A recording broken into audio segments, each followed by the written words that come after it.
Student of the way. In the dojo of the inner world, addiction is seen not as a moral failure, but as a battle of the mind. Addiction takes many forms: substances, compulsions, obsessive thoughts, but the root is the same: a craving that attempts to command the warrior. Today, we walk through the Stoic teachings that help a warrior reclaim control, strengthen discipline, and walk the way with clarity. 1. Understanding addiction through the way. In the dojo, we teach that addiction is a cycle of impulse, reaction, and regret. Stoicism offers a framework that breaks this cycle by training the mind to respond rather than obey. The Stoic warrior does not run from discomfort. He studies it. He understands it. He transforms it. 2. The dichotomy of control. One of the core teachings of the way is the same principle the Stoics lived by. There are things within your control and things beyond it. Within your control, your response, your choices, your discipline, your inner dialogue. Beyond your control, triggers, other people's circumstances, the appearance of cravings. Student of the way. When you stop trying to control what lies outside your circle, you reclaim the strength to master what lies within it. This is how the warrior begins to break addiction's hold. 3. Acceptance as a discipline. In the dojo, acceptance is not surrender, it is clarity. Many who struggle with addiction feel shame, guilt, or frustration when cravings arise. But the way teaches, a craving is not a command. A feeling is not a failure. A setback is not the end of the path. Acceptance means acknowledging reality without judgment. It means allowing discomfort to exist without letting it define you.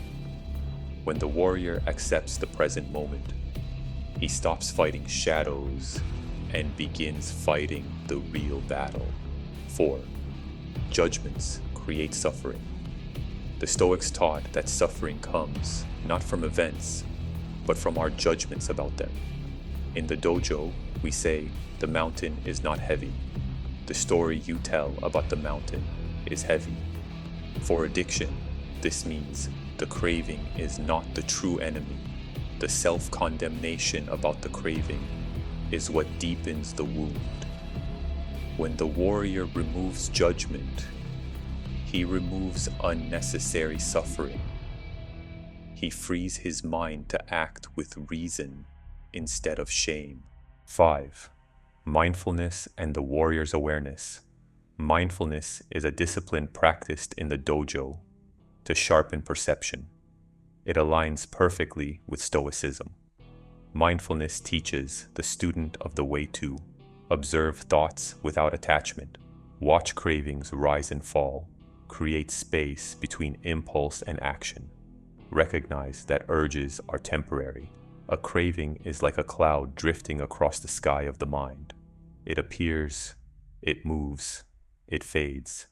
When the warrior learns to observe instead of obey, he regains command of the inner world. 6. The inner voice and self-talk. Seneca taught that the voice within shapes the warrior's strength. In the dojo, we say, the words you speak to yourself become the path you walk. Addiction often grows stronger through negative self-talk. I am weak. I always fail. I cannot change. These are not truths, they are wounds. Through deliberate self-talk and affirmations, the warrior reshapes the inner voice. I am disciplined. I choose the way. I rise after every fall.